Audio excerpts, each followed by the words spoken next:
New Ronin's back, slicing through the noise with a culture attack. Pop culture films in the world we see. Deleted scenes where the truth runs free. Take care, stay strong, we're breaking the mold. Be safe, stay healthy, let the story unfold. From watch parties, reviews to the news we spin. Deleted scenes, yeah, this is how we win. Take care, stay strong, we're breaking the mold. Be safe, stay healthy, let the story unfold. From watch parties, reviews to the news we spin. Deleted scenes, yeah, this is how we win. Yeah, yeah. Stay out in your YouTube, brother, let's go.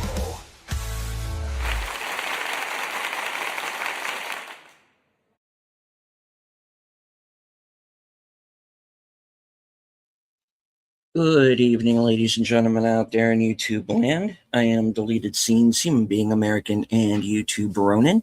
I'd like to welcome you to tonight's episode of Reserved Seats. Yes, tonight we control the horizontal, we control the vertical. I want to first off say hello to everyone currently following along on X. I can't see you, but I know that you're there. All right, I want to say hello to a few people who have joined us here in the live chat. First one here, channel member JPRPH1, saying justice for Flappy, indeed. Faithful Blue Wrench, channel member The Bird Woman of YouTube, a wide shout for her channel, Fluff Chick Productions. It's Connie Cleary. Bringing the Geeky Geezers raid, last call Trip Chelly. Geeky Geezers 2, Night of the Living Geezers, indeed. His better half, Netters Network, host of Thursday Things. All right. Well, my guest is waiting patiently backstage, so no time like the present to bring him on. Ladies and gentlemen, the host of Geeky Geezers, co-host of Friday Night Last Call, and one of my fellow panelists on Live from Sparkwood in 21. Ladies and gentlemen, the president of the Flappy Fan Club, Rage Boomer. Thank you and welcome. Thank you for having me. Oh, wait. My avatar. What did I do here? Hold on. I'll fix that. Hold on. I thought okay, there we go. It's Flappy. It's okay. It's fine. Anyway, here I am. Yeah, and today I did want to bring up, I think this came about because I had recently taken advantage of a AMC deal that they had, AMC Plus deal. Now, normally, I know I rag a lot about streaming on my channel, but I've always kind of liked Shudder and AMC Plus. If you get AMC Plus, you get Shudder with it, or you get a good selection of Shudder. Maybe you don't get every single thing on Shudder, but you get a lot of it on AMC Plus, or you can just subscribe to Shudder separately. And they had a deal for a year subscription, $29.99. So I figured, okay, I'll take the plunge again, because I've subscribed to AMC Plus and Shudder in the past, and I've liked it both times I've done it. And I thought now might be a good time for us to talk. We've been planning to talk about Shudder for a while, especially a certain movie on Shudder. We have. Yes. Yes. Yeah, Shudder is definitely a favorite of mine. One of the reasons being is that they know, who their target audience is. They play to that, and they are also one of the few streaming services that actually releases their content on physical media. Yes. They've always been about physical media from the start. They will, if you see a movie on there, it will usually come to physical media, and not that long, usually within the year, right? I mean, I think they do that. I remember when Late Night with the Devil, I remember I caught that on Shudder, and then I a few months later was out on Blu-ray, so I picked it up there then too. Right. But what's the big movie on Shudder right now? I did watch the Whistle. I don't know if you saw that one. Not yet. Okay, I won't spoil it for you. That's when it's interesting, because there was a movie that's called Whistle that was in theaters, and now it's on Shudder. Daphne Keene, I believe, is in it. And then there's also like a low budget horror movie that is called The Whistler. Oh, okay. And I'm wondering if people are like getting the two mixed up. It's kind of like if you watch it's like you want to watch Transformers, but like your grandmother gives you like the Asylum edition of Transmorphers. It's kind of like that, I guess. Oh, many a playground fight happened when a kid got a GoBot for Christmas, and Oh yeah. through the cousins of the Transformers, shut up, and there'd be, oh man, it would get nasty, and I'm like, oh boy. Yeah. But yeah, just so we know, Shudder is of course a primarily horror streaming platform of horror movies, TV shows, other things, documentaries, and they have new stuff and old stuff. For instance, they have Hell Night with Linda Blair is on here, the great slasher movie. Yeah, so there's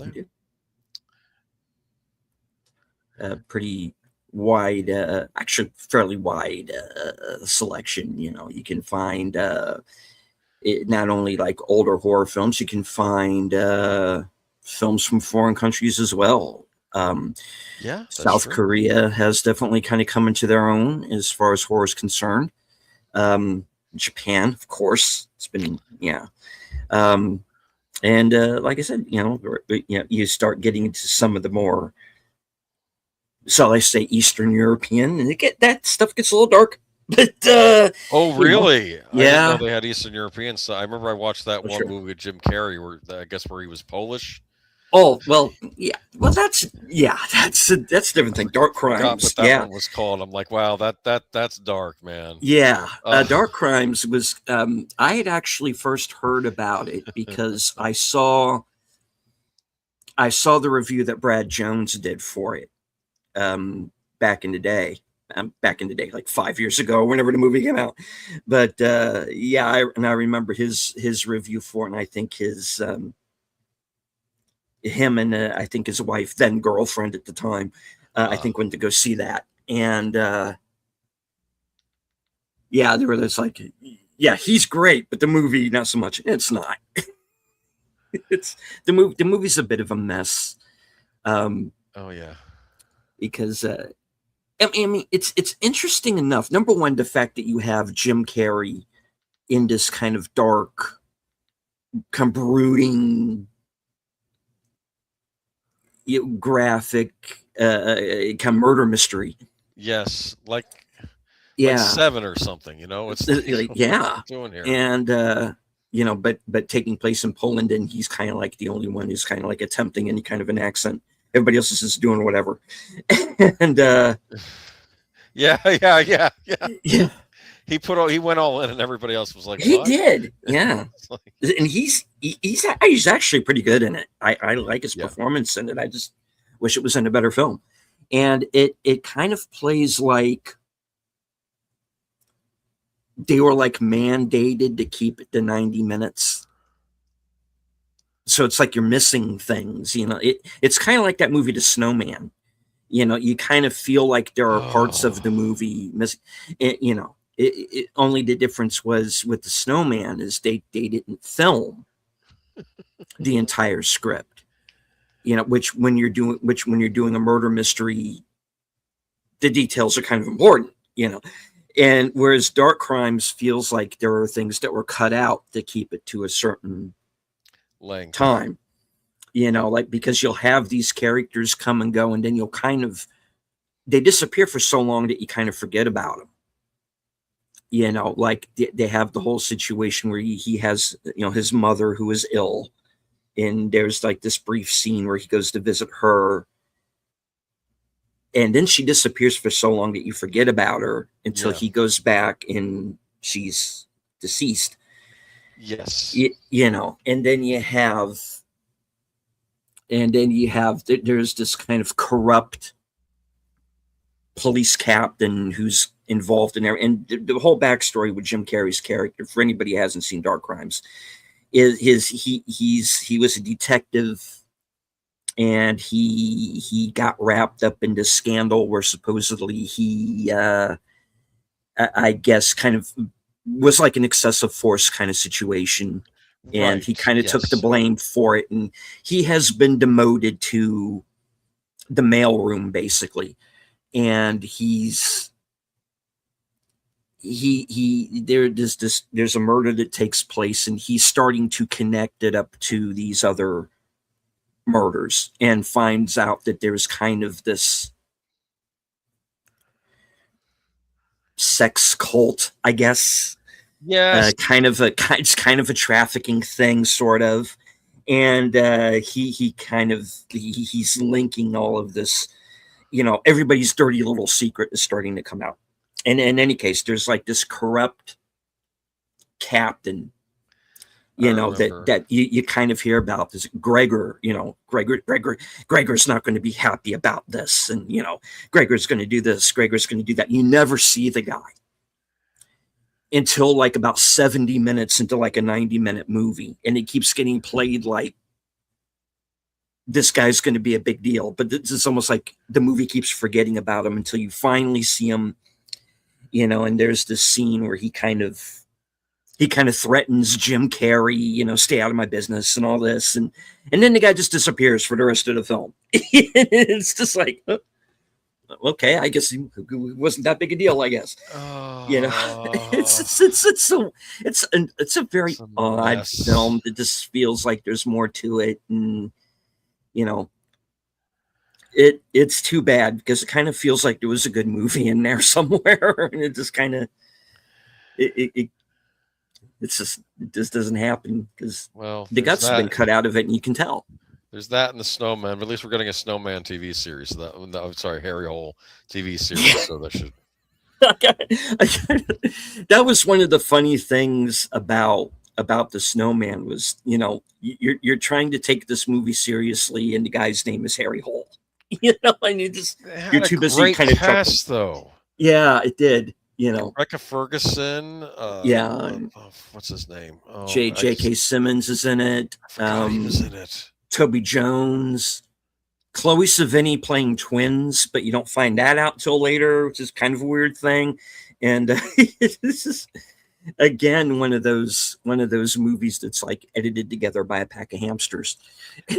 Yeah, and of course the lead, who was Michael Fassbender. Michael Fassbender, yes. Yeah. A very underrated actor. And I agree. But anyway, these are not on Shudder, though.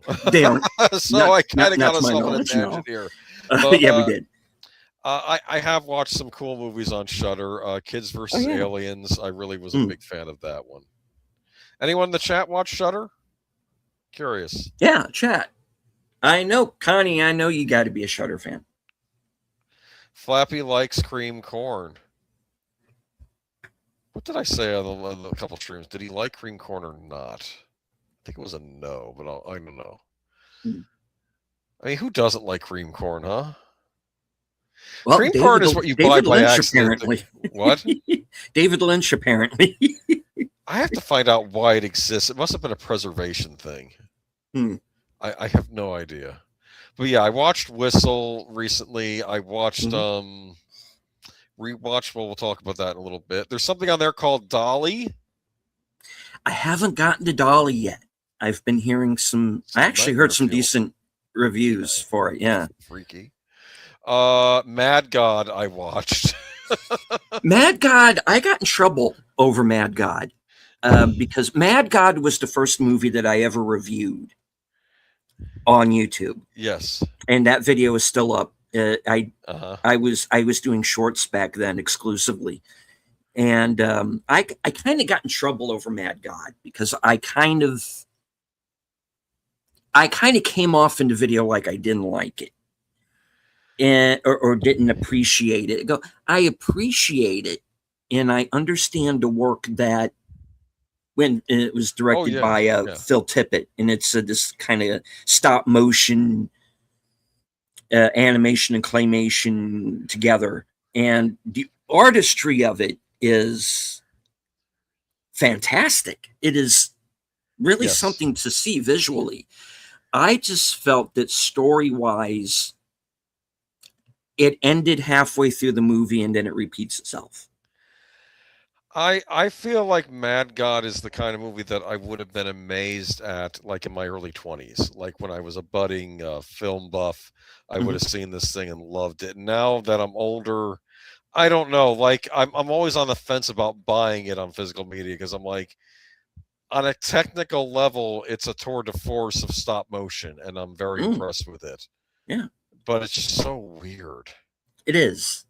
You know, and I I'm actually glad you brought up Mad God because it is in the Shutter 10th anniversary box set.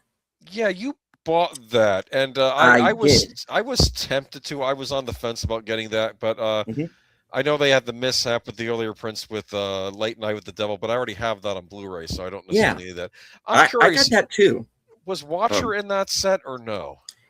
it is not.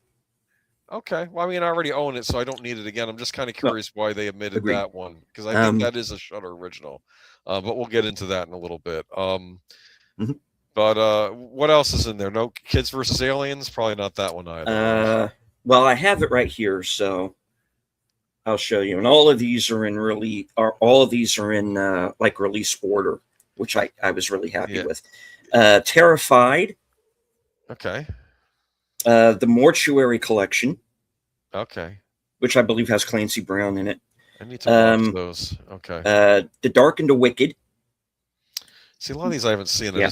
I need to watch them since I have a subscription again. Okay. Corey was recommending that one to me. All right. Wilkie's Movies and Music. He says that's a good one. Host, which is this kind of found footage movie. It's like a little over an hour long, That sounds interesting. and it's kind of one of these screen life movies where they're kind of like doing a seance, and it goes wrong. Mad Oh, God, okay.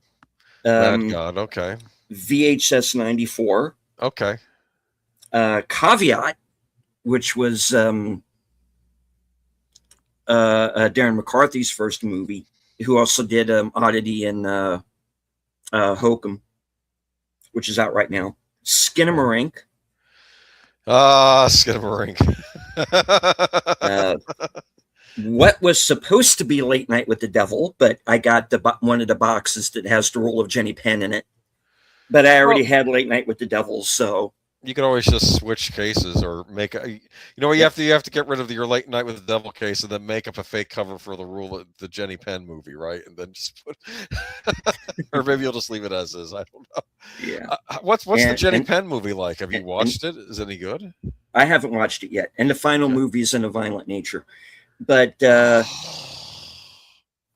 we'll get to that. Okay, Yeah, I haven't watched Jenny Penn yet, but that was again kind of one of these kind of creepy puppet movies, I guess, with John Lithgow and Jeffrey Rush. It kind of looks like something that like Stephen King or one of his kids would do, kind of a thing. That's the way it kind of came Okay. off to me in the trailers, but. I haven't gotten around to actually watching all of these yet. I need to, but yeah, in a violent nature, I saw that in theaters because I got sort of super curious about it. No, I mean it's fun. I wanted to yeah, see Late Night with the Devil in theaters, but it wasn't playing in my area. So, oh well. Yeah, that didn't get the release it really deserved. Yeah, because I felt seeing it on the big screen might have done some. Well, anyway, go ahead though. Okay. Yeah. Yeah, it's quite an experience on the big screen with Late Night with the Devil, and I was actually texting Since Corner while I was watching the movie, and you get to that ending, and I'm like, did they just give the middle finger to Hollywood? Because I think they did. Probably. Because you have all of them, the Bohemian Grove stuff in it, and realizing that this guy has literally made a deal with the devil, and has by the end of the movie literally sacrificed multiple people to kind of And it's I'm reading that differently now that you mentioned that. Yeah, I thought it was just about the wife. Okay, but I'm that's very wondering. interesting. Yeah, but when he does a certain something to a certain character, everything just stops. Interesting. So I figured, okay, there had to be another sacrifice. If they were to do a sequel, I know how I do it, and maybe the directors are thinking the same thing. Because you know what you do instead?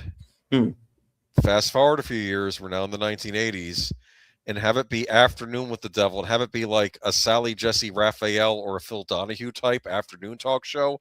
And this guy has been released from the host of our David Dismalkian character. I forget his name, but the one who ran the late night show. He's been released from the mental institution. He says, "Oh, it was the devil involved," and he says, "Oh, we're going to have him on our show to talk to him," and then shenanigans happen on the afternoon show. But instead, he's the subject instead of being the host. Nice. You understand? Yeah. And I thought that could be a way they could do a sequel and maybe make fun of the 80s afternoon tacky, like the Phil Donahue style stuff, or the Sally Jesse Donahue's and Geraldo. Or Geraldo Rivera, that's another one. Yeah, base it around that, base their character on one of them and then have it flip. But then he's the subject, and maybe they have some other people, guests on the show, talking about, Satanism in society. Because I think the satanic stuff was still going on in the 80s too, the satanic panic. So very much. That might be a way for them to do a follow-up. But Late Night with the Devil fan. I think I was subscribed to Shudder still when that came on, so I watched it as soon as I could because I wanted to see it in the theaters, but I couldn't. I'm trying to think though, but there've been, and then of course you mentioned another movie in your set, in a violent nature. I get. Okay, why if you that's like it, we don't have everybody. to. I'm sorry, I'm interrupting you. Okay. No, that's fine. I get why it's not for everybody, because because it is this long sequences of this guy walking from one place to another. Yeah. And I'm like, it's a movie from the POV of Jason Voorhees. That's what it is. Okay. Just, you stole his locket. Just give him back his locket. He'll go away. But no. Will he though? Because the park rangers seem to think there was this ceremony. There's certain things you had to do because he was getting mad at them. Who was probably a survivor of a previous thing, like a previous movie or story. That's kind of the idea. Yeah. You have the stupid teens, and I remember watching it though. But I'm watching it and I'm like, I know we use this term deconstruction a lot. Like, what would deconstruction a slasher movie be? And I know you think it'd be Scream, but no, I think it'd be this movie where you're just. But some people liked it. It's okay. I'm not picking on it. It was an interesting experiment, but I am picking on it because it drove me nuts. Anyway, here we go. Yes, and says, hello, hope you're all doing well. Can't hang along, but wanted to say that would be a cool idea for a sequel to Late Night. I agree. Yeah, very much. And guys, if you're hearing me, I'm not going to come after you lawyer-wise. Just if you want to do that as an idea, go ahead. Okay, maybe they already are. Okay, because I think they were thinking about doing a sequel, so that's how I would do it. Yeah, I love David Dismalkian. He is. I used to watch the MacGyver series, the reboot, which had a lot of problems. Yeah, but he played the villain, the assassin Murdoch. Yeah. And he was so good as Murdoch on the redo series. He was worth watching him on that show. I mean, this is an actor who could have been the Joker or many other parts. Like, I think he's like kind of like what De Niro and Al Pacino were back in their day. I think David Dismalkian is to us now, and I'm hoping he gets more parts. I don't understand it, and he stars in like Christopher Nolan movies and Denis Villeneuve movies, and he'll be in them. He's just a character actor in them though, instead of being in the lead. I think he needs to be in the lead more. But anyway, that's just me. Sin says he's great in Murderbot. Yeah, I have not seen Murderbot yet. I've read the books, but I can see him on that show. I always wondered if I maybe misjudged the Murderbot books, because when I was reading them, I was kind of, for some reason, seeing Alan Tudyk in my mind as Murderbot, and then they go in to get like Alexander Skarsgård, and I'm like, Not that's bad. Apparently, I hear he's quite good in the show. I'm sure he is. But I don't know. I was just I kind of liked what I felt was kind of like the snarky attitude of the Bucks. I just thought this kind of zero F's given kind of moments that Murderbot has, and he calls himself Murderbot. That tells you a lot right there. This kind of robot just come. Well, the whole idea is that if something goes wrong, he gets sent out to kind of take the first hit. Right? That's kind of the idea. And then he becomes self-aware and decides, I don't want to do that. Okay. It's a lot of fun. And I actually like the books quite a bit. I haven't seen the show yet, but I hear they stick fairly close. So that's good enough for me. Okay. Well, I'll look for it. Yeah, send us a review up for this. Widow's Bay is another super fun Apple TV series like Murderbot was. The show's better in the first book, in my opinion. He's got a snarky attitude on the show too. Oh, good. Because my worry was that they would kind of lose that sense of humor that I thought was in the book. But I'm glad they seem to have kept on. So I've only listened to the book so far. I've gotten to like third or fourth, and his attitude gets worse. Okay. And there's actually one where he gets kidnapped by this other robot. It's just the two of them just going at each other, and it's pretty funny. Cool. But yeah. So both of those are on Apple TV. So Murderbot, I'm definitely planning to see, and based off of what's since been saying that too, and since the in Widow's Bay is like half-hour long episodes, and I think Murderbot is too. So they're probably quick watches, I would hope. Okay. All right. So, one of the reasons why we wanted to do this show is because both of us are a fan of a Shudder movie called Watcher. Yes. And this is Micah Monroe from It Follows and Longlegs, and Bern Gorman, who's this British character actor. He's been in Pacific Rim. There's actually a really good remake of And Then There Were None, where he plays Blore. Okay. And it's again very dark but very good. Because well, the title kind of tells you where it goes. But yeah. So it takes place in Bucharest, Romania, where Micah Monroe's character she's married, her husband gets a promotion, and apparently this the promotion sends them to Romania, of all places. And I'm trying to remember, was she from Romania originally or him? Here's what it is. He is not from Romania originally, but he might have had parents that were from Romania. He speaks Romanian. He can speak Romanian. I think he has Romanian ancestry, whether that be from parents or grandparents. He can speak Romanian. She also is of Romanian descent. This was mentioned in the cab drive over. He says, "She Romanian?" He says, "Yes, but she doesn't speak the language." Basically, it's one of these things where many of us Americans can claim European heritage and descendants, but how close are we to those cultures at this point in time when so many generations go by, right? Mm-hmm. That's sort of what I see this. This is a theme that pops up in a lot of Italian horror movies where you have Americans going over into Europe, and it's like, well, they are European descent, but are they still connected to Germany or Italy or any of these other places? And that's sort of what I saw in this movie. And he's going over there for business. In fact, the couple's name are Julia and Francis. All right. Mhm. And he's on their business. I think he's got a good job, though it is a stressful job because I think it's in sales, but it's in like corporate style sales. Like, I don't know if it's like Mad Men or something like that, except in Bucharest. It's Yeah.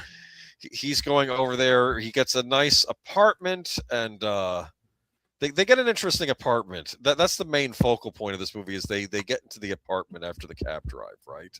And another Mhm. thing is Julia doesn't speak Romanian, so people will be speaking Romanian, but she doesn't always know what they're saying. And you in the audience, unless you speak Romanian, in fact, I'm kind of curious if someone speaks Romanian, they understand what they're saying, if the movie would have the same impact, right? Yeah. That's one of the things that I did want to bring up and that I made note of was the fact that much of the Romanian is not subtitled. Nope. And it's only until she starts to pick certain words and phrases out that we start to see subtitles. Yes. And I thought that was very interesting because we are seeing everything literally through her point of view. And one of the things that I thought was interesting upon the rewatch was who is really doing the watching, because there are a lot of scenes where it's kind of like she's the one who's outside looking in, and Yes. and that she was, it could be construed that she's being just as much of a voyeur as the villain of the piece. Well, in the beginning, her and her Mhm. husband are I guess, doing stuff in front of the window that you shouldn't be doing. They should have drawn the blinds then and there. I don't know why. Well, there weren't blinds. That was the thing. So. Oh, they get them later, don't they? Okay, They get them that's late. the Yeah. problem. Yeah. It's this whole idea. They have this nice big windows. It's an odd apartment. It's nice looking, but at the same time, the walls are kind of thin, so she can hear a neighbor if she's having a fight or getting busy with her boyfriend or something like that. And it's awkward because it's basically, here we have an American and she's in Romania. Her husband is out at work during the day. She goes out into the city. She's taking pictures of what looks like a museum foyer, and then some guy starts yelling at her Romanian, and I'm like, chases her off, and I'm like, can you not take pictures in there? I guess. Yeah. Maybe there's a sign up, but it's probably in Romanian. So what are you going to do? And she's trying to learn Romanian. She's listening to the tapes and stuff, right, or the CDs, and I guess MP3s, I should say, in our modern age, right? But yes. Were you uneasy from the get-go in this movie? Yes. It is because you are told, well, number one, yeah, he has this fancy job. It's almost like this, like you said, kind of Mad Men Bucharest kind of thing. But they are in a neighborhood that maybe isn't the best. And we also have the extra added benefit of, and this is where I think the movie kind of really reminds me the most of Don't Look Now. Because in Don't Look Now, you have this serial killer kind of around the edges of the story. Whereas in Don't Look Now, you have Donald Sutherland, Julie Christie. Their daughter has died in this accident, and they're trying to kind of get past that. Oh, yes, I have the Blu-ray of it. I've been meaning to watch it. Yes. And then kind of around, and that's kind of the main crux of the story, is they're trying to get past, this devastating loss of their daughter. And meanwhile, around the edges of the story is this serial killer it almost becomes a giallo, where you have this serial killer kind of around the edges of the story. And Watcher is no different. kind of the same thing is happening as we are seeing this woman trying to adjust to now being in Romania and not being able to speak the language. We have this character that is referred to as the Spider, who is this serial killer who is decapitating women around Bucharest. And one of these murders has happened like a couple of blocks away from, right, when they're out for a walk, where they they've see the moved ambulance there. Yes. Yeah. So you have that going on around the edges of the story as well. And it really does lead, like you said, to this sense of unease. This, you could say, okay, is she just getting paranoid, or is there something really going on? Is it all in her mind? Is she being targeted by the psychopath? Which is it? And well, we should maybe bring up, why is she so paranoid? Because when she looks out of the window, what does she see? She sees someone looking back at her. There's someone across the building, across the way, a almost nondescript man. I mean, almost like, well, he was a white man, average height, dark hair. He could be anybody. Yeah. He could be anybody in the city. It's really weird. And Mark Malakov said, he dealt with that himself. He has ancestors from Russia and Ukraine between late 1800s and 1905. I'm American. Well, son, are my ancestors. And that's how a lot of us feel. Yeah, it's like you become an American after a while, and you still honor where you came from. And but it's this weird thing. Like, she's not being disrespectful to Romania. She's curious about it. She wants to learn, but it's like she's over. But plus it doesn't help the fact that the husband's at work all the time, because he's trying to impress his new boss. He's not sure how he's getting along. He made an ally at work, it seems, but like the big boss, does he like him or not? Do you understand? It's just, and meanwhile, she's stuck at home. When she looks out, she sees this guy staring back at her, and she can't even really see what he looks like. And then it becomes, is he really staring at her, or is he just looking out, right? And she does a test. Am I getting too far ahead? She does a test, right? Right. She's like, F this, and she decides to, during a storm, she sees him through the rain, and she raises her hand. And what does he do? He waves back. Yes, at first you think it's not going to happen, and then he waves back. Yes. Yeah. Because even then, you don't know at first if he's really watching her, or is he just some guy who, like she was doing at the beginning, just looking out the window. Hey, I got a window. I want to look out of it. And it does have this rear window kind of quality to it too. Very kind of very,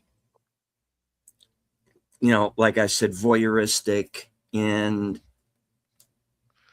well, it's modern cities, right? Like you have this nice big window. Imagine if you had a nice landscape and it's just another building with windows on the other side. I mean, it's what are you going to do? What can you look at, right? And it's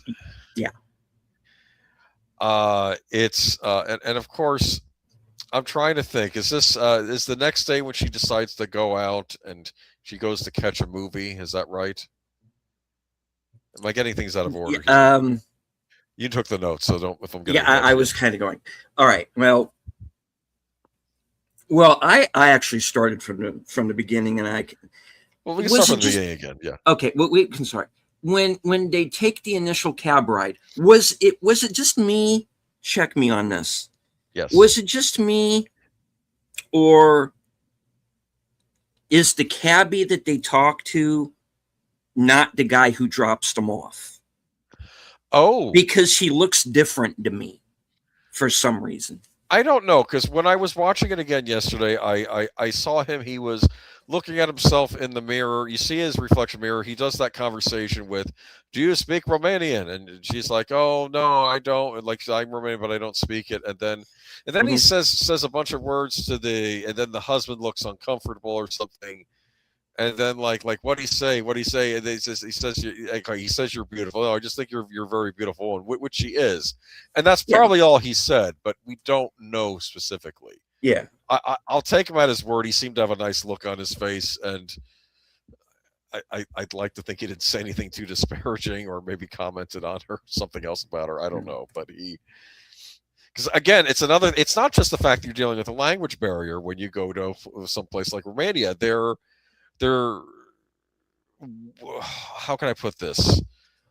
Their rudeness and politeness, what we might find rude here or polite here, might be different over there. Do you understand? Mm-hmm. It's their mannerisms, like how do you carry yourself, like there are things we do in the States where if you did them in Japan, you'd get shunned. Like apparently walking and eating in Japan is considered a faux pas. Like if you're eating something while walking, whereas and it's not the only thing. It's not just about the language barrier. When you go to another country, you have to make sure that you're not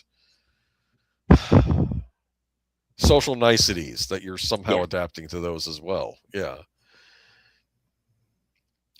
And that's one of the things that she sort of has to another thing that she kind of has to navigate around. And this is bugging me. I'm gonna put that scene on in the background. I'm gonna see if it's the same driver now. It came off like it looked like it was a different guy to me for some reason, and I could just be mistaken. Is that on purpose, or is that because they didn't have the actor? We don't know, right? We don't know.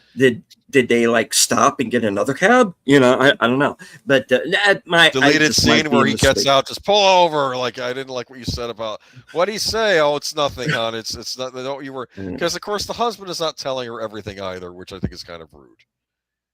What are they saying? And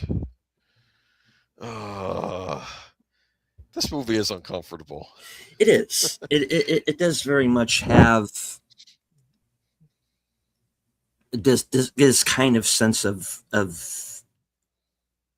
dread to it, because one thing that I wrote down, and I'm trying to figure out why I wrote it down this way, because I just wrote down a bunch of one-liners and I didn't explain myself. And one of the things that I wrote down was Cage, Madigan, and Navarrete. Okay. Number one, I was also thinking long legs, because the whole idea is that he's the man downstairs, right? Because he's been hiding in the basement the whole time. Sorry if I'm giving away long legs, but so he's in the basement. You have the scene in Weapons where Amy Madigan is hanging off of the ceiling. And then you have Indy Navarrete, who's the girl in Obsession, who it's almost like, okay, the danger is now inside the room with you. And I don't know why I wrote that down in particular. I know I must have had a reason, but that kind of came to mind with me of this sort of, it's below you, it's above you. Now it's in the room with you. And that's kind of what this movie kind of feels like, and another thing that I wrote down was it's really a vampire story. And there are references to vampirism. It has to be, because Romania. And there's like a couple of scenes where there are like these little kind of Dracula figurines that seem to be popping up. She buys one for her husband as a housewarming present. Yes, but I kind of see it as a vampire story, because it almost is like she is very slowly having her life sucked out of her, because she's just getting increasingly distraught and increasingly paranoid, or is she paranoid enough? And that's kind of the way that I was seeing it. It was this. It's this thing that I see every once in a while in movies that I call death by corrosion. Okay. Which is more like, which is like, it's not necessarily the physical, it's the fear that gets you, you know, and it's the paranoia eating away at you until you are so weakened that you give up. You know, Really? and there's kind of a little bit of that in this movie. And the movies that scare me the most are the movies that can pull that off. Uh, Poughkeepsie Tapes is probably the most kind of recent for me. Ooh, yeah. Yeah, that's kind of the idea of that. The phrase itself actually comes from the remake of House on Haunted Hill, where there's a character saying, "There's nothing physical; it's the house itself. Death by corrosion, and that's what will kill you." You know, and I'm like, that's actually a very good, very creepy idea. And the movies that scare me the most have that sense of dread to them, that, you know, there is no escape, and then your own mind is going to start eating away at you, and that kind of starts to happen here as well. And that's kind of why I call it a vampire story, because it kind of feels like, instead of some vampire coming in and sucking her blood, it's the dread, it's the paranoia, it's the fact that there also seemed to be something of like a class thing going on too. Am I the only one who picked up on that? Because every time sees like the guy chasing her away from the museum or whatever, or, you know, when they have that big shindig where his boss is there and everything, and she's kind of not quite fitting in there, and it is this weird sort of I this don't idea of being kept down. I don't know what the class thing is in Romania. I don't know how they think, what they think of Americans. I don't know what it's like over there. I know there are certain countries in Europe where if you're not considered part of their in group, they'll look down on like an American for, you know, because of course we may be made up of several European or even other you know, ethnicities inside us in the United States. You know, because I know off the top of my head, I know I'm English, Irish, and German, probably some other things in there too. What I'm trying to think about though with this though, is there a class thing? Is it again that, or is this on her?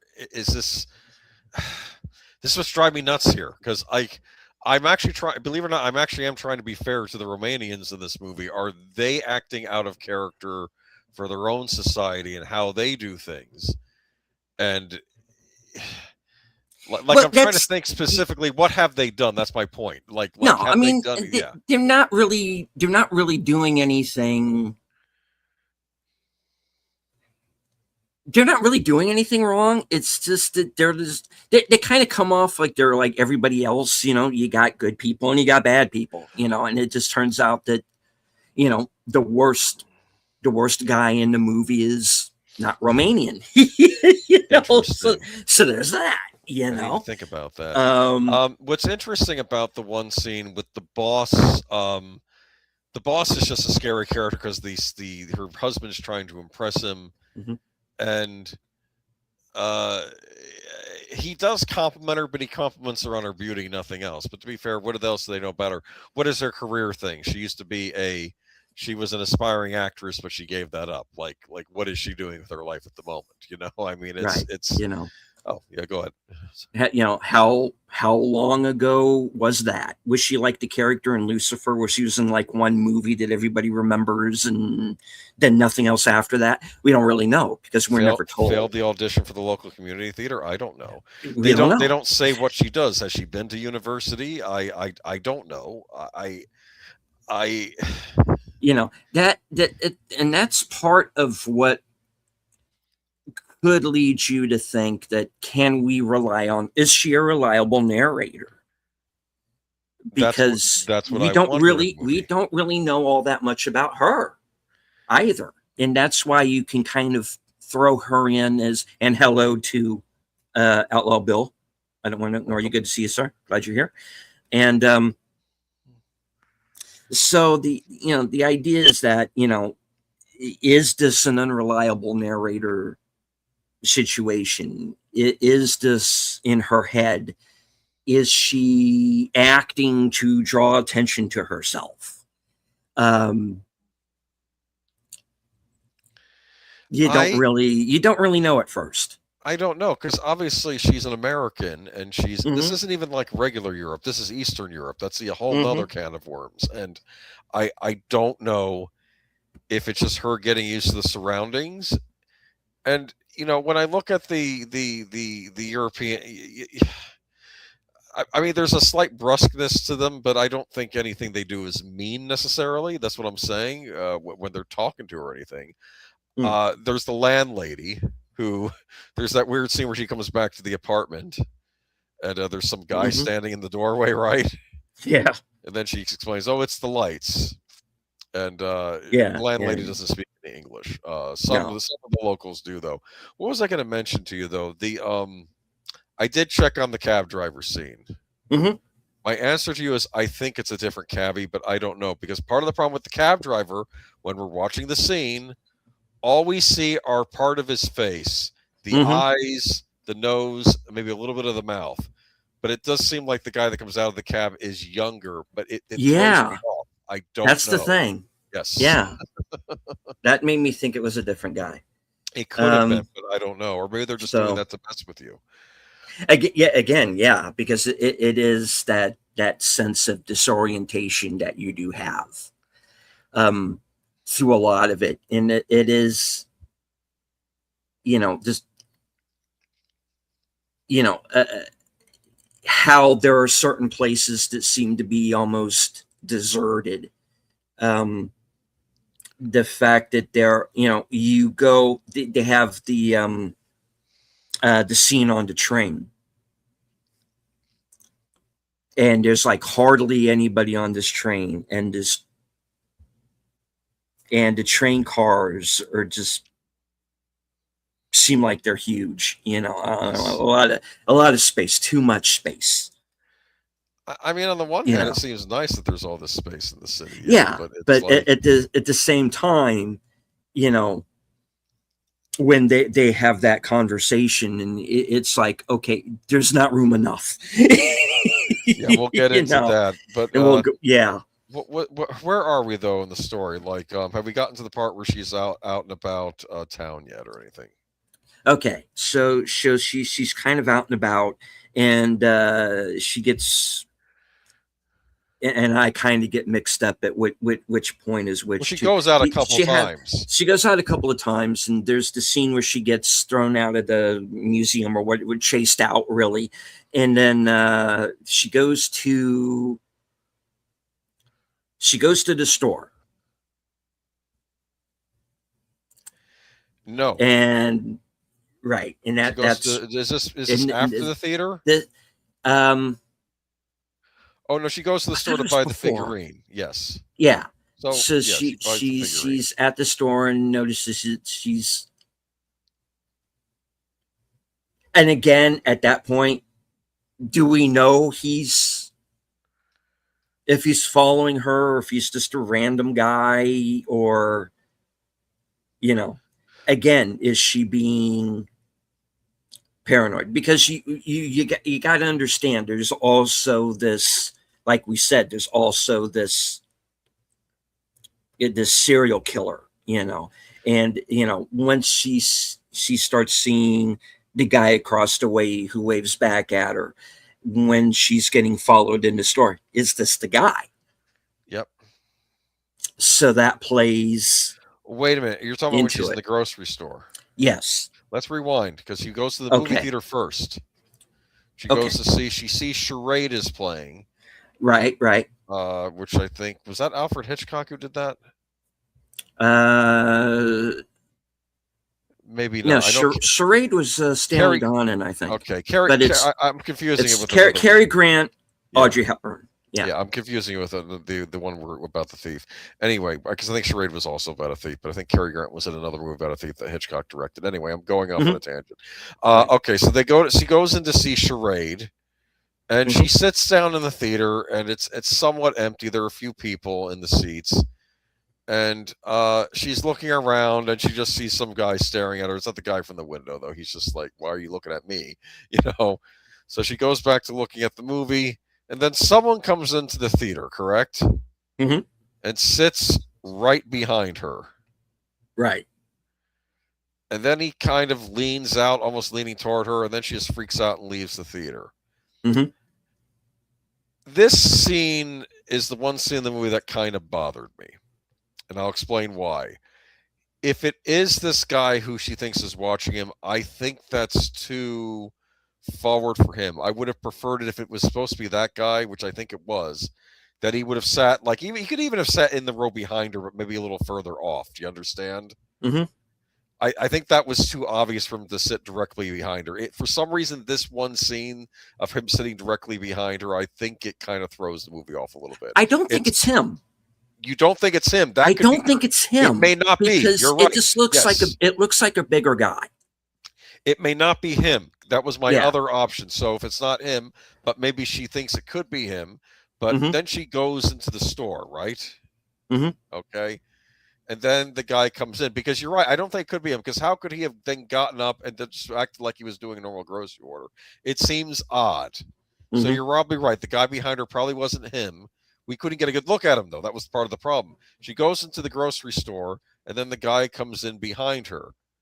Now, my thinking is so doesn't she almost go up to the register to buy cigarettes even though she's given them up?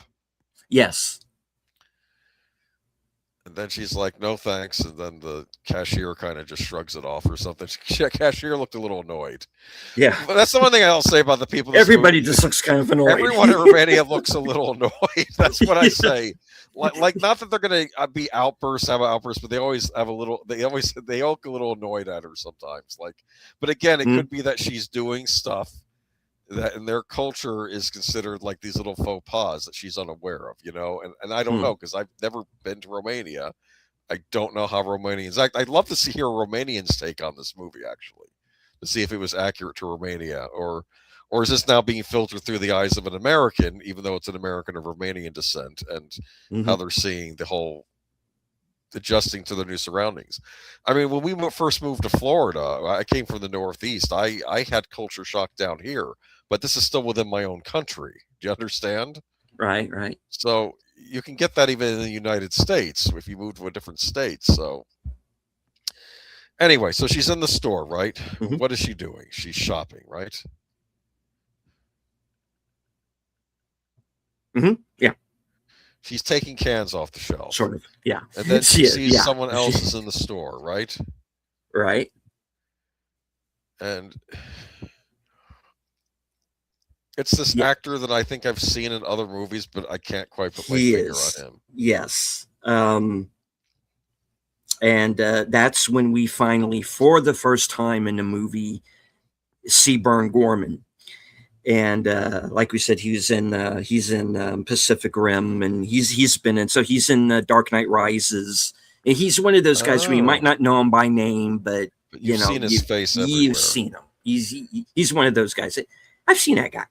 And but this is the first time in the movie where we see him. I don't think we get a clear look at his face, though, even in the store. We do. We kind of see him from the side. Okay, again, it's still kind of oblique, but that's the first time in the movie where if you've recognized him from other stuff, you go, okay. That's him. All right. And and she is panicking. She's trying to walk away from him. Again, is he following her, doing his own stealthy thing while pretending to be grocery shopping, or is he just doing grocery shopping? I don't know. No. She panics at one point and knocks over a jar of pickles, and then runs into the back, right? Runs into the area where This kind of person. employee backroom The employee area. probably Yeah. leads to the Storage butcher room, part yeah. and storage rooms and stuff. And she's looking at him through the window.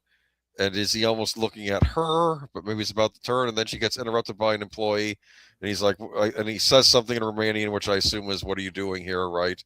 Mhm. And she goes, "Do you have a back door?" And he says, "Yes, that way." And she gets out the back door. Okay. Right. Yeah. So then she gets home. But the thing to understand there is he doesn't do anything He doesn't do to anything. overtly put himself under any kind of suspicion. No. Again, this could just be her own, paranoia working on her. Yes. Mhm. I'm trying to think. What happens next? She gets home, right? Mm-hmm. And I do know that's kind of at the point where she meets the neighbor. The neighbor. Yeah. Who plays I can't. Elena, something like that. Irina, I will say Irina. Yeah. Okay. We'll say former ballet dancer. I think she twisted her legs when she was at ballet school in London, right? Mm-hmm. That's where she learned English. She's actually the first person she befriends. She's saying, it's when I was in England trying to learn English, it was bad too. You'll get used to it. Irina, that's her name, and we learned that Irina also keeps a loaded gun in her desk drawer, right? Mm-hmm. Yep. Is that Chekhov's gun? Yep. Okay, I'm just saying. Okay. Keeping with the Eastern European theme, right? Yeah. Okay, all right. If Russia is still considered Eastern Europe, I don't know if it is or if Russia is considered Russia, but anyway.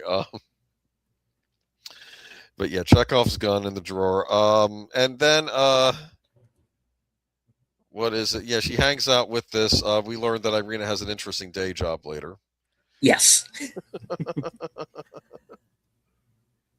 And we also come to find out that there's another character that also has a very interesting day job as well. So, what do you mean? Well, because he's also there. Oh, that's he's the right. cleanup guy at the. That's yeah. right. He's mopping the floor. Yeah. Yeah. So it's. Well, and this all starts because she starts following him. Now, I think, before anything starts, I think she complains to her husband, right? She goes to Francis, say, "Hey, this guy's stalking me." He says, "Well, did he?" And and I'm trying to think, is he being a jerk? Maybe, but at the same time, what does she have? They decide to go.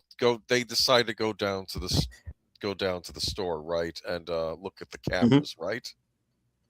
Mm-hmm. And again, it's kind of inconclusive because she's saying he's looking at me, but she wasn't looking at him long enough because she gets interrupted by the employee to see if he's looking over at her or not. Yes. He sees the broken jar on the floor. He could just be looking around for like an employee to say, "Hey, there's something on the floor." No.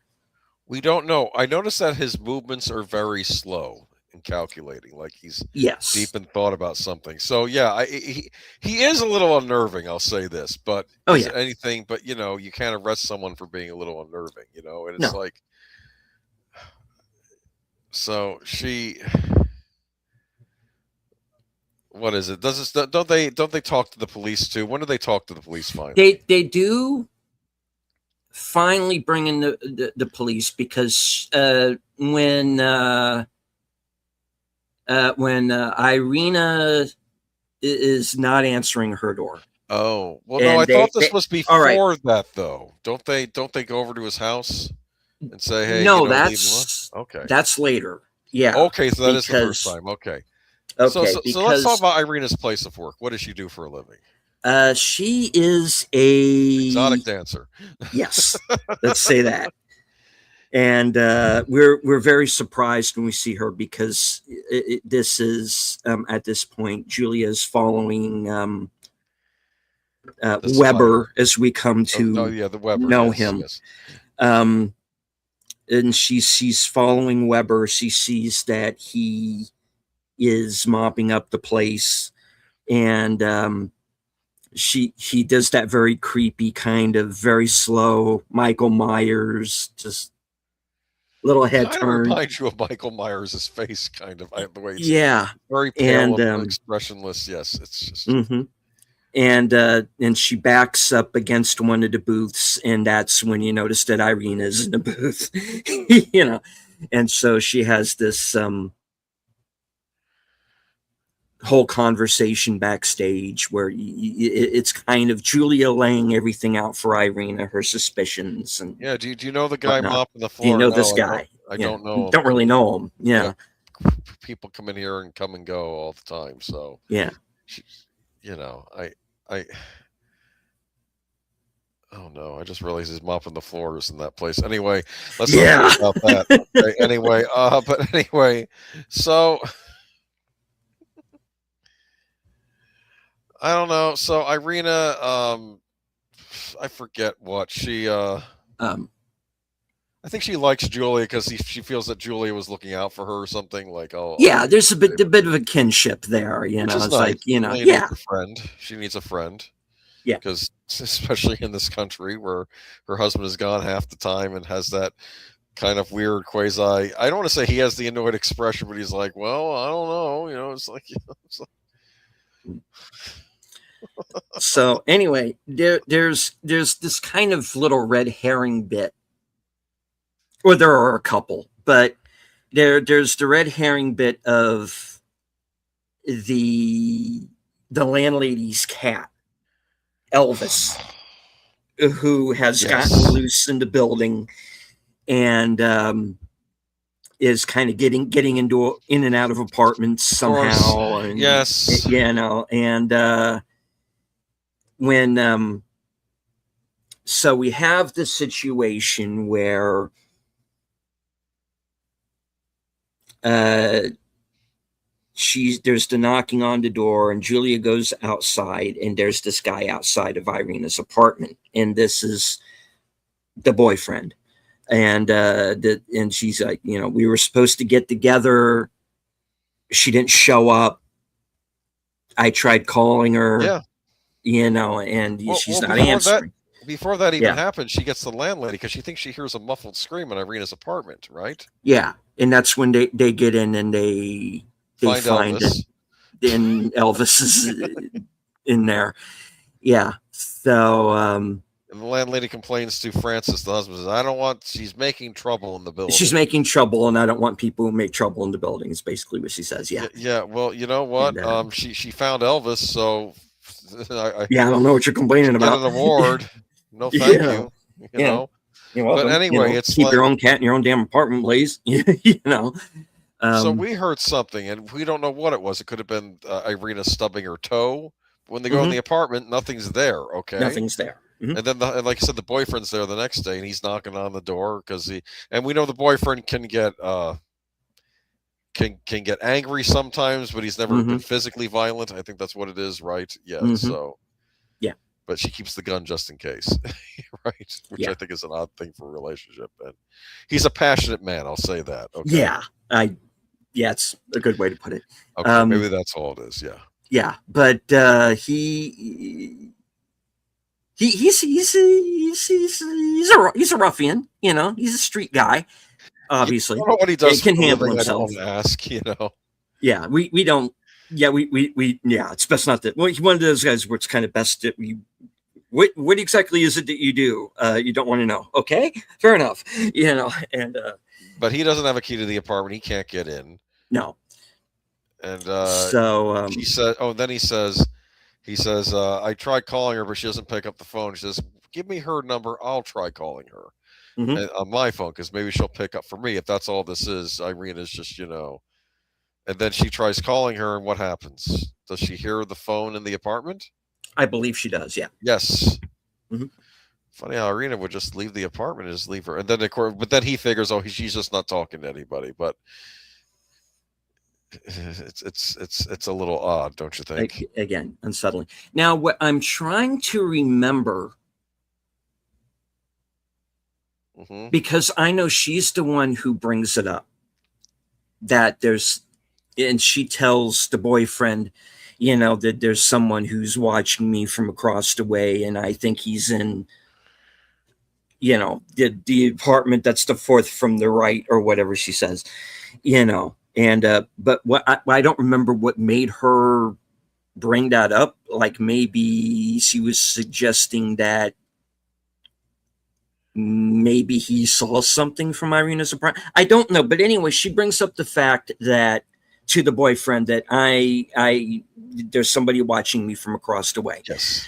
So they wind up going across the way to this other apartment, and Yeah, this was before the boyfriend shows up because basically they go over there to have a talk with him. We don't see that scene. We just see the cop and him leave, and then he says, "Well, and we don't even get context for what they talk to the guy." She well, then goes visit her. Oh, okay, go ahead. And that the okay, cop is later all because right, right, because she goes over there, with the boyfriend, with the boyfriend, and and he it's just the old guy in the apartment. yeah, he first the boyfriend bangs on the door and yells at whoever's inside. And Yeah, I'm assuming it's and he says, "Oh, I just told him to leave you alone," which of course probably escalated. Then she goes over to knock, and it's the old guy. And we're right, thinking, is this the wrong apartment? right. Right? But yeah, and that's when Weber shows up In the at elevator. her apartment with the cop.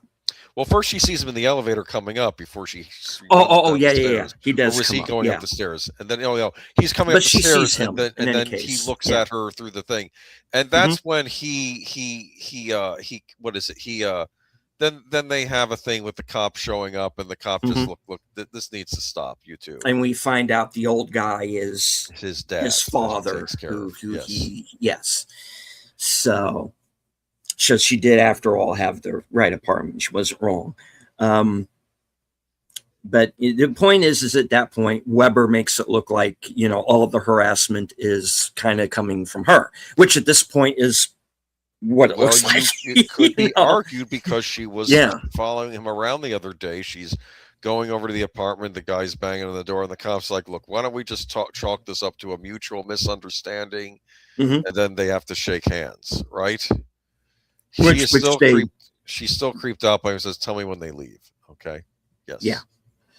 And so they do that. She has, and then they have the scene where they have the shindig where she's meeting the boss and all the guys that he works with, and And they're talking about how they caught the spider, right? that's when we find out that the spider, this serial killer, has been captured, and that it was the guy who claimed to have found the most recent victim, this plumber. Yeah. So it seems like at that moment, it's kind of looking like, okay, crisis averted. The spider has been captured. Yes. Case closed.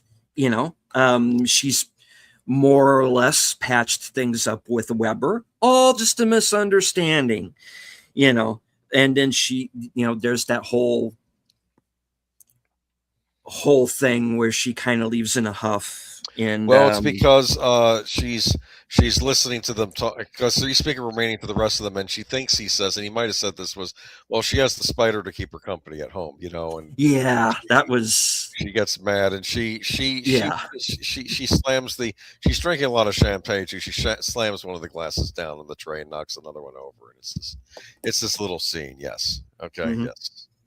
So she takes off, and eventually gets to the train station, where she hears a noise and again begins to think that, okay, there's somebody else on this platform, and she looks around and she doesn't see anybody. So Nope. she gets onto the train with the enormous train cars that look, it's almost like no, I'm serious, this thing looks like the TARDIS. It's bigger on the inside than it appears to be on the out. That's all I'm saying. There's some weird yeah, I believe and, some kind of vagrant maybe on there. He's talking to someone who's not there. Yeah. Okay. As you usually find on trains these days. Yes. And in various modes of public transportation. And she looks into the next train car over, and who does she see? Neighbor from across the street. Our pal Weber from across the street. And and then they have the whole, again, very creepy conversation, and it doesn't start out that way. It doesn't start out that way. No. And who sits behind who? Does he sit in front of her, or does she sit in front of him? No, he comes and sits in front. But I think he's just saying that the train is stalled, probably an animal. Because the train stops on the tracks.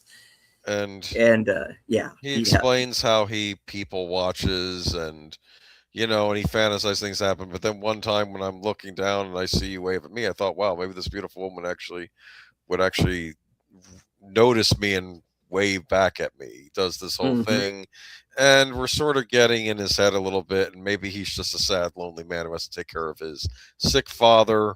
Fine. But then he says something, but what does he say? He says, I know we shook hands, but I think what I really want is an apology. Remember when he said that?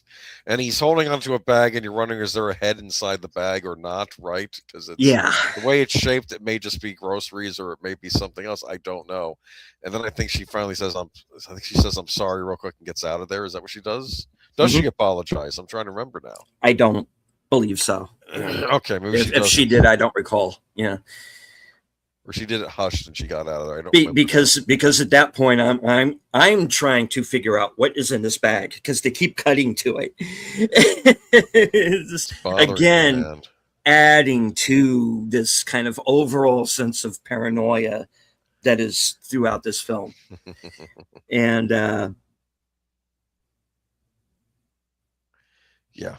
it's not very long after that we have our final confrontation. Now, remind me, what made her go back inside the apartment? Her neighbor's apartment. First, she's packing up. She hears music coming from Irina's apartment. She thinks, oh, maybe Irina is home. Do you understand? Because there's this big mystery about what's going on with Irina. Did she just get angry and leave? Is she there having a fight with her boyfriend? We don't know. She decides to go in because she hears music playing, which I want to say it's a Romanian version of a famous Hollywood song. I think, do, like that. She goes in there, and I believe that's when our friend decides to put a plastic bag over her head. Correct? Yes. Well, before that happens, what does she see? She walks into the room and she sees Irina, or what's left of her. Yes, who has been killed in the same style that the spider has been doing in his victims. And go ahead. And maybe this is what you were about to say. This is, to me, bad timing on Weber's part, because if he had done this earlier, you could just blame everything on the spider and get away clean, really. Question. Yes.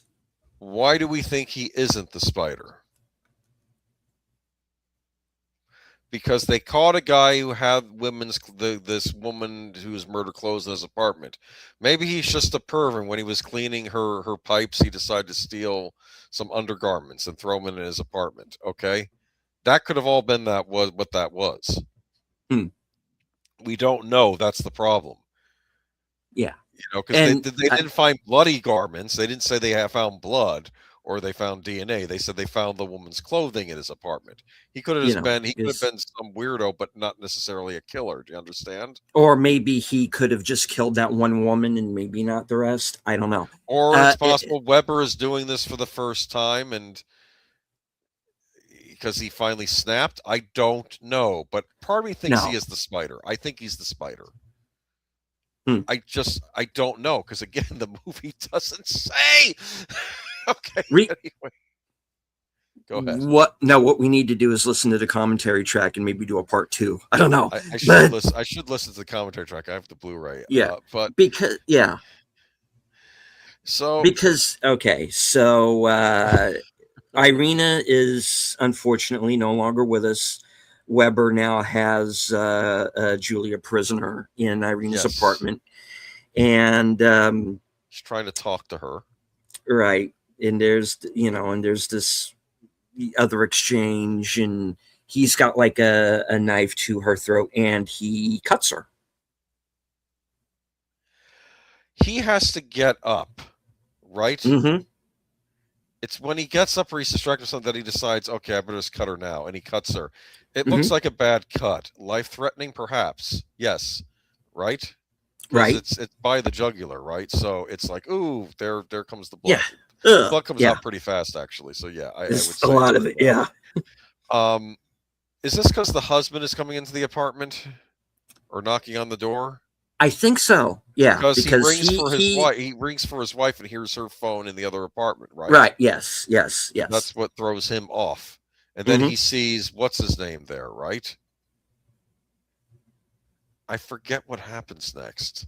Well, okay. I know he closed. I know somehow something. Right. So okay. The husband walks in. Francis. He walks in. He sees that she's got her stuff packed. He sees this as for what it is. That she's going to bail. And then I think he does try to call her, and that's what. And he hears the phone on the other side, because she at that point, after she's cut, she's tried to crawl away, and it appears that she is dead. And the killer Weber is just kind of he's kind of like I think this is what happens. Okay, I think I'm trying to reconstruct my memory of this. What I think happens is the husband knocks on the door, nobody answers, then he leaves, and then Weber comes back into the room. I could be wrong there because I know he seems to watch her bleed out and die. Correct, like she's crawling on the floor. Yeah, trying to get to the gun. Yes. That okay. She is expired. The bad guy has won. That's what we think, and it's up to. We think at that point that Francis is the only other one left. So is he going to go over there and kill him, or is he going to find out what's going on? And are they go? You don't know. There's a whole lot that's going on right now. So Creeper walks out, zips up his thing, and Francis sees him, and he just like, what are you going to do? Oh no, there's another thing. After she bleeds out, I forgot the scene. He looks up. This is why he has to leave. He sees a little girl staring at her. Oh yeah, she sees the little girl from across the way. Being watched on after he just did a murder. Yes. Yeah. And part of you wonders, is he going to go over to that apartment to take care of the little girl next? I don't know.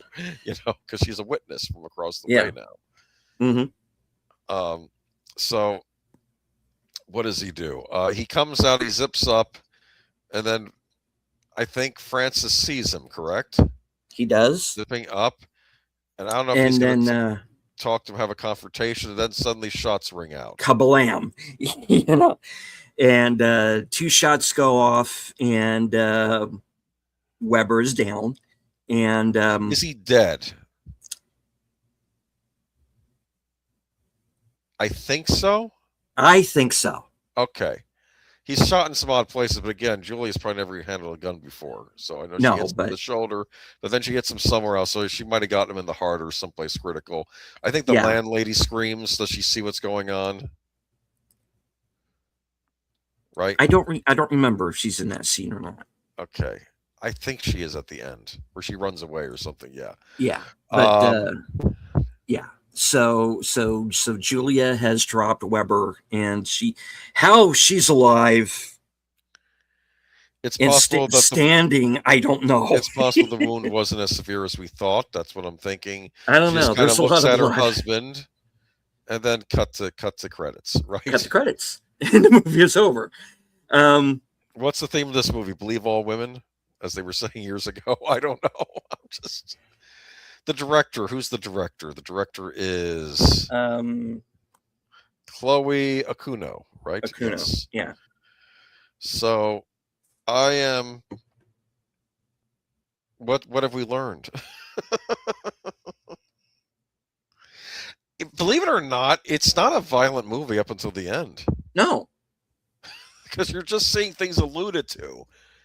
You think it's a more violent movie than it is, but nothing actually happens to like the last 10 minutes, right? Right. I mean, it's like, and this is like a 90-minute movie. It moves at a pretty good clip. It doesn't really waste any time. There are no real. I didn't think there were any scenes in it that were wasted, but there are things that you do come to question. Was Weber really the spider? I'm leaning toward yes.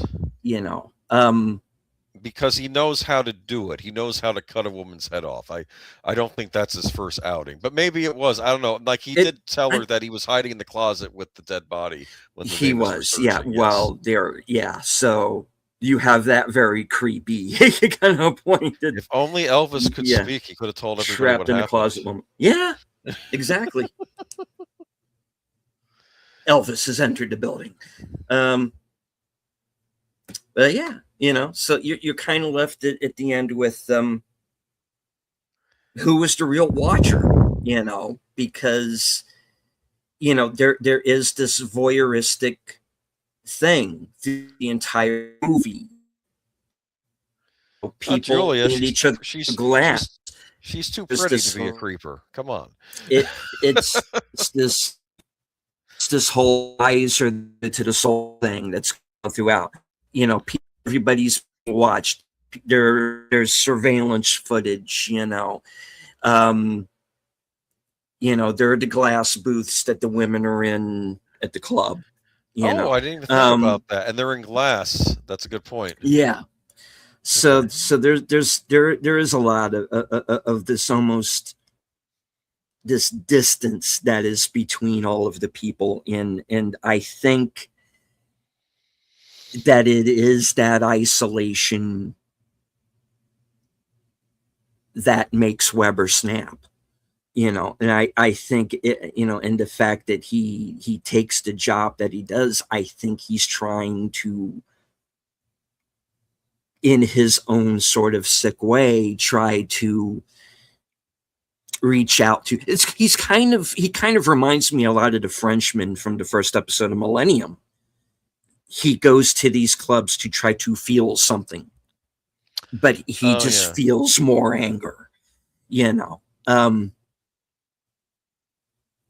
I don't know. That's just the way I look at it. But what throws me off, for as much as I like the ending, and you do have this sense of, the bad guys are dead or arrested, whether or not, Weber was the spider or not, or if he was a copycat or not, there is this sense of the good guy, or in this case, the good girl won. But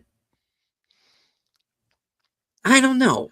I still walk away from it a little bit uneasy. I feel like we don't have the whole picture, even by the end. But maybe that's me. I don't know. Yeah, it's a very creepy little movie, and like I said, you don't really there's not really anything violent till really the very end. Yeah. Which works too, because it allows you to, what your own mind will come up with will be more effed up than anything that you're going to see in the movie. I think you're right. Yeah. Okay. Well, on that note, So I think that we've said what we had to say. But interesting film. check Yeah, out Watcher, check out Shudder, definitely. And indeed.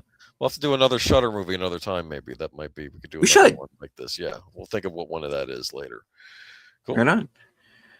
All right. Well, in any case, we do have to get everybody over to Troy Pacelli's channel because this is a block of programming after all. And, and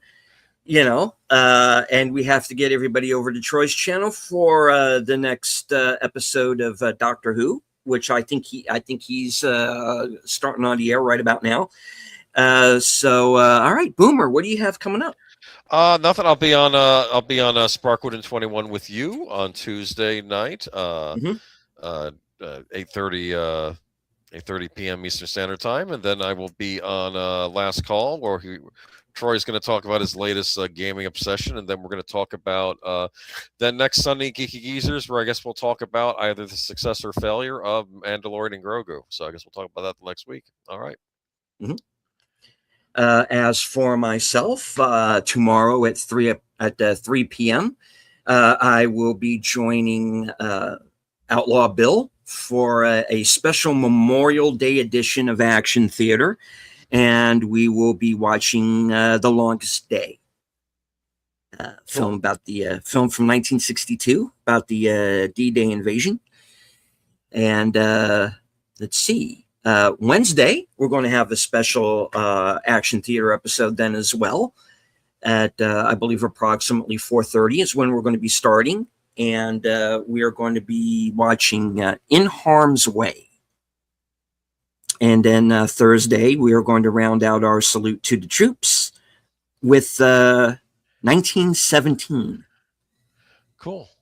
Mm-hmm. It's a good one. And of course, stay later that night for coming attractions at 11 p.m. And you'll get to find out what I'll be doing for the next week. All right.